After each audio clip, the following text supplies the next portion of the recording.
Chapter 22.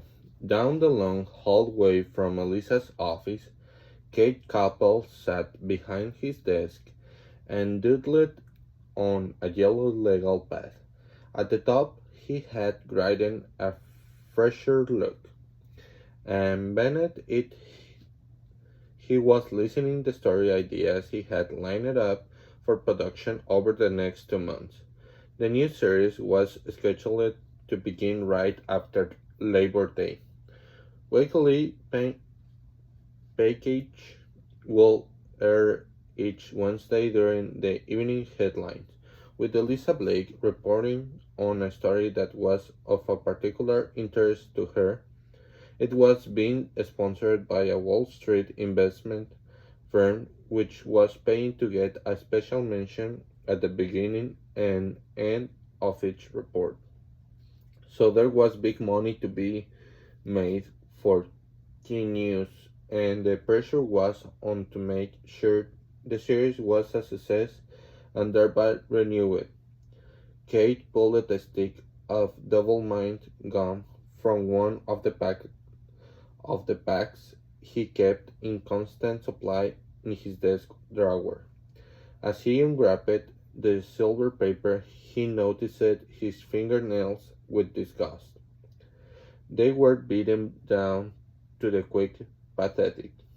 But there was no way he was going to quit beating his nails anytime soon. He reasoned himself. Uh, Now with this first look project and Cindy 7 months pregnant and growing more miserable every day. He popped the chewing gum into his mouth and groaned inwardly as he remembered the scene at home last night. Cindy had been complaining again about how fat she was, crying that she couldn't see her feet anymore when she tried to look past her prouding stomach as she stood in the shower. And then, when she sat down on the toilet seat to dry her legs and feet off, she thought her toes looked like little sausages ready to pop off pricked by a fork. They were so full of retained water. August was no time to be in the late stages of pregnancy. Cindy vowed that she will never ever do this again.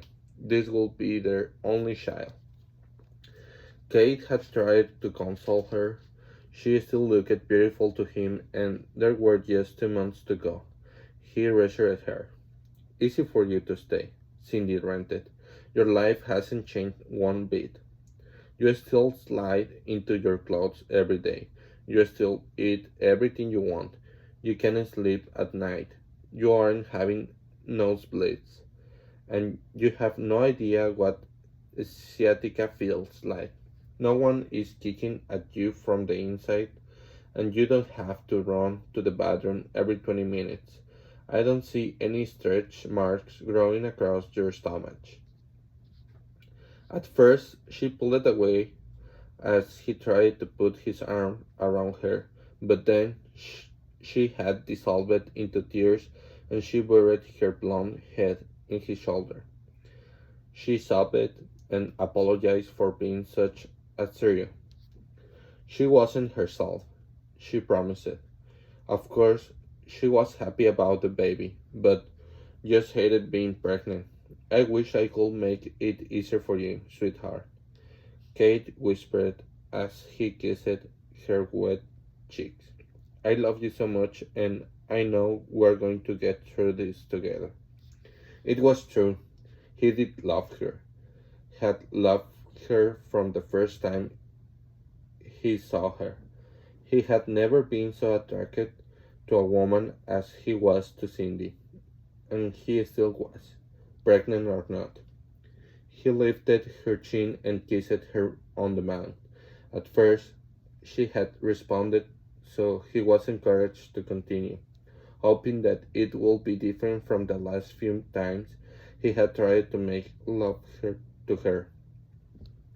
There was absolutely no reason why they shouldn't, the doctor had told them. But Cindy, always so willing per pregnancy, had lost all desire. Kate was going out of his mind. He tried to the force the issue, hating himself for it. If she didn't want to, she didn't want to. Wasn't she going through enough already? What kind of animal was he that he couldn't control himself? He could see by the fearful look in her white brown eyes that it was not going to go well. He should have stopped it, but he didn't. And then, instead of falling peacefully asleep in each other's arms, they had spent the night on extreme opposite sides of their queen-size bed, their backs turned coldly to each other. This morning they hadn't spoken. He knew Cindy was awake when he left for the office, but waiting to avoid him, she had stayed in bed until he was out of the department. Kate was reaching for the telephone to call his wife when Range Bullock appeared at the office doorway. "How is it going?" asked the executive producer. "You're looking awful glum. Anything going on I should know about?" Kate was tempted to spill his guts about the stress at home, but his instinct told him Range wouldn't want to hear it. Made even think less of Kate for it. Range wasn't interested in his producers' personal lives unless he felt they were getting in the way of job performance. Kate sat up stranger in his chair and tried to look more upbeat. "No, nothing's wrong. That's just my look of extreme concentration." He forced a joke. "I'm actually working in the fresher looks. I want them to be great." Range walked into the office and took a seat on the couch against the wall, staring at Kane intensely. "How are they coming?" "Well, I think you'll be blessed with the first one. Elisa has tracked it already, and the editing is just about finished." Kate prayed that the executive producer wouldn't be satisfied.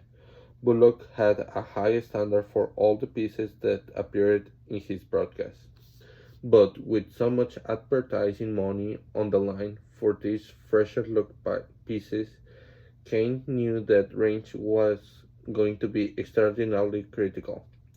Range noted as he ran his finger through his salt and pepper hair. "That's the one about the child care nightmare, right?" "Ho ho ho. We've got some real powerful and bizarre hidden camera video of kids being abused by their caretakers and great sound from overgrowth parents. We're also getting into what parents can do to try to make sure it doesn't happen to them." "Love it," declared Range, slapping his hand on his leg. "That's what we want to achieve whenever possible in these pieces. They can all be feel good stories. I want our viewers coming away with a feeling that they want to tune into us again because we've given them news they haven't gotten before. News that makes them think and reflect. And always," Range continued adamantly, "I want these pieces to showcase Elisa. We want lots of her on camera involvement in these stories." "Gotcha." Range rose from the sofa and put his hand on Kane's shoulder. "You are the right man for this job, Kane. I have confidence in you." As he watched Bullock leave, Kate wished he had more confidence in himself. Lately, he wasn't feeling like much of a man at all.